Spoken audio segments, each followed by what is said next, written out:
my name is Gord. I do a number of different things. I speak on recruiting, I scout, I help schools recruit, I run a travel program, I am the head coach of high school, so pretty much 365 days a year I'm doing something that's baseball related. I'm one of the fortunate few, I guess they could say, that I get to do seriously what I love for a living each and every day. And I put twice as much into it because I realize how much the game of baseball has given me, and I can only hope to give back to it as much as it's given me.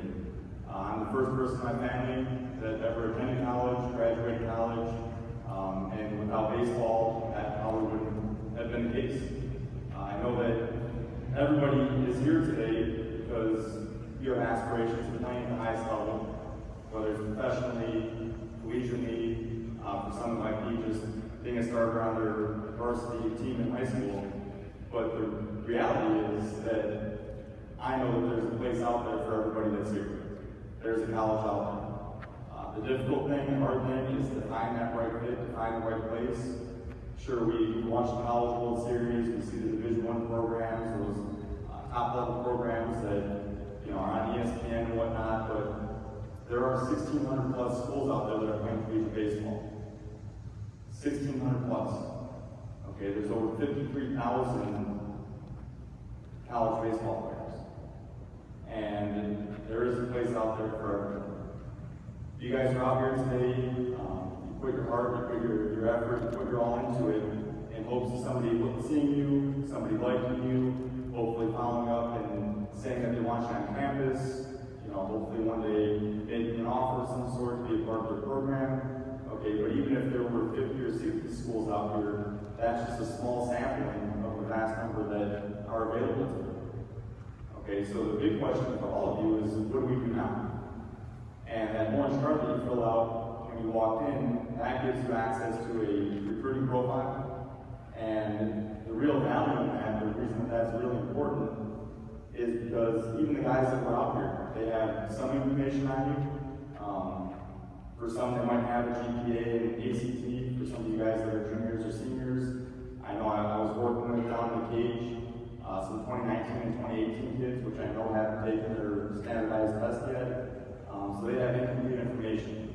One really important thing about filling out a recruiting profile is that it's a living document. Okay, all of your information, your athletic information, your academic information, a personal statement, and coach references that you have, you're able to constantly update that.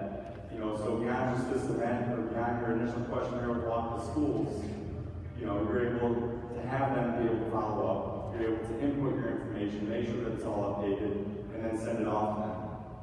Okay, college coaches, college coaching staffs have a limited budget. They have a limited amount of time to do things. So if they have to search in 10 different places for your test scores, for video on you, for all that stuff, they just don't have the time to do it. Okay, it makes it a lot easier on them and their staff if everything's in one place. I mentioned about video. Okay, the first thing that I'm going to do when I see a player is I'm going to take video of them and I'm going to send it off to that coach. Okay, with their budgets and with their time restrictions, they can't just fly across country or they can't travel 600 miles and drop of a hat. They're going to different events with lists of kids that they want to see. Okay, they may have heard from somebody or they may have talked to somebody. They're going to go out and see them at a game, they're going to go out and see them at a showcase, but they're not oftentimes going to places looking for people. They're going out there looking to follow up on people that they already know. Okay, so be sure to keep that in mind. Once all your stuff is on your recruiting profile, academic, athletic information, your video is updated, that's sent off to the school, the next step is you have to communicate with them. Okay, it's an absolute must. Okay, picking up the phone, sending out emails, using Twitter, whatever the means are, you have to communicate with coaches. You can't expect them to just reach out to you and it happen in that utopian way. Okay, many of the schools that you talk to, they've recruited kids, or they've signed kids, or they've put kids on the roster, kids that reached out to them, proactively reached out to them. They may have attended their camp, on campus at school. They started to develop a relationship. The school at the time, you may not have been ready for that player, but as that relationship developed and the player's skills developed, it became a right fit for him. Okay, and that happens very often. Okay, so make sure that when you're getting these camp invites, you're looking at things, that you're looking at schools that you're very, very interested in. Okay, and that you're communicating with them, when they reach out to you, and maybe a school you've never heard of before, but you reciprocate by acknowledging your email, expressing some interest, and then doing some research on the program, or doing some research on that school. One thing to realize when it comes to the different levels and the different places that you could possibly play, I said there's over 1,600 schools out there.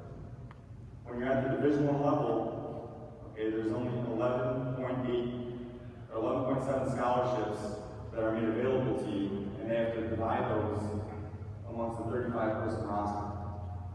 Okay, actually it's 27 that they divide them amongst, and 8 of those are walk-on type players.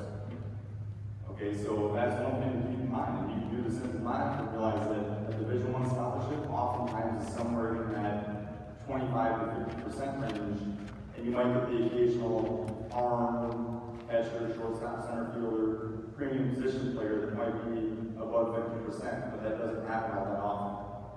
Okay, when you go to the Division II level, you're at 9 scholarships. Okay, same thing, that's divided amongst their entire roster, and that's if they're a fully funded program.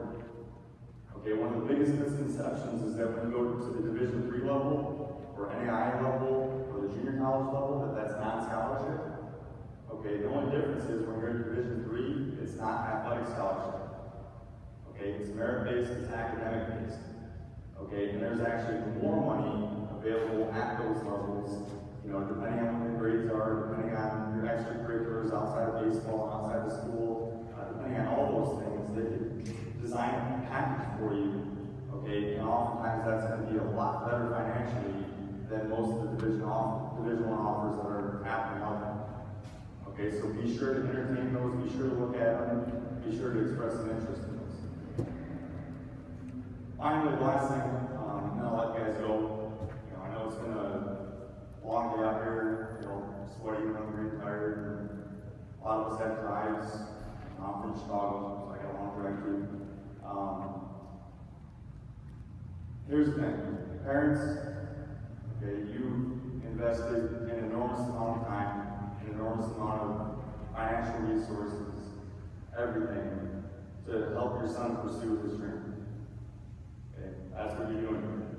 Okay, people taking off of work, investing in showcases and tournaments and hotel rooms and whatnot. Players, okay, this is on you. Your parents are doing their part. They're carrying a pretty big burden, a pretty big load, and they're not doing it begrudgingly, they're doing it because they believe in you.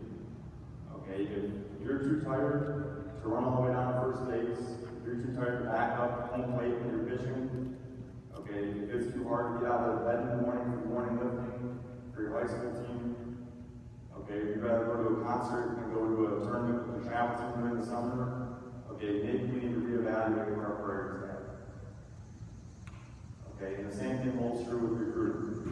I guarantee you can ask any of the coaches that were out here today, if a mom or dad picks up the phone or sends an email to a college coach, it's probably not a kid that they're going to be very interested in. Okay, they're not recruiting a parent, they're recruiting a player. Okay, it holds a lot of water. Coaches have a lot of respect for a young man that can pick up the phone and have a conversation with an adult. Okay, that's able to answer the difficult questions and able to ask intelligent questions.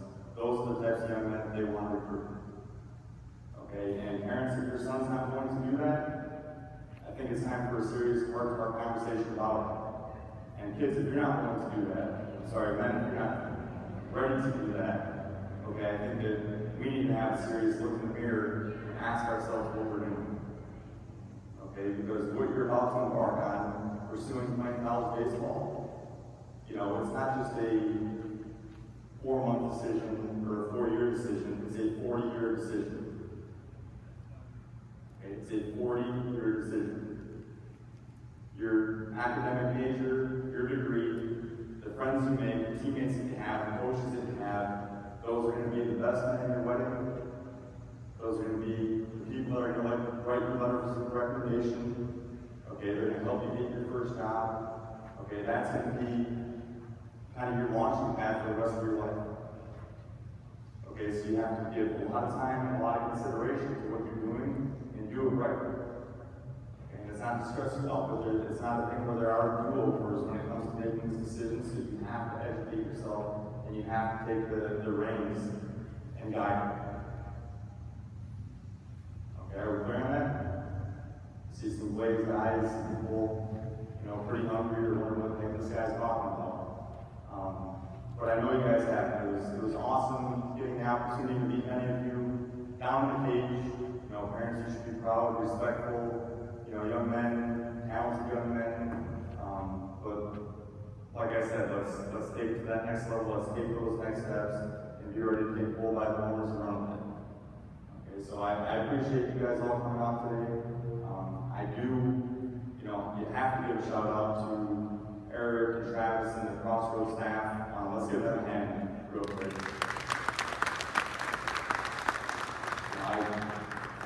I'm on a ball field 300 plus times a year, different tournaments, different showcases, different events, and I can honestly say that there's not a more passionate duo, not a better, more well-run system that they have going on here, because they're passionate about it, they care a lot about it, they care a lot about you as ball players, and want to make sure that there's no stone left unturned. So we appreciate what you guys do, and I know they appreciate you guys coming out.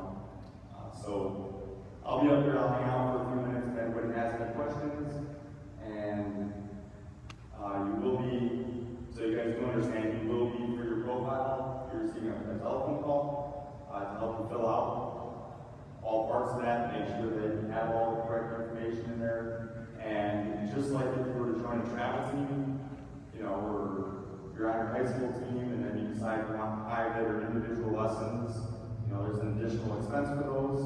Well, the recruiting profile is totally free. All the information and stuff that you fill out on there.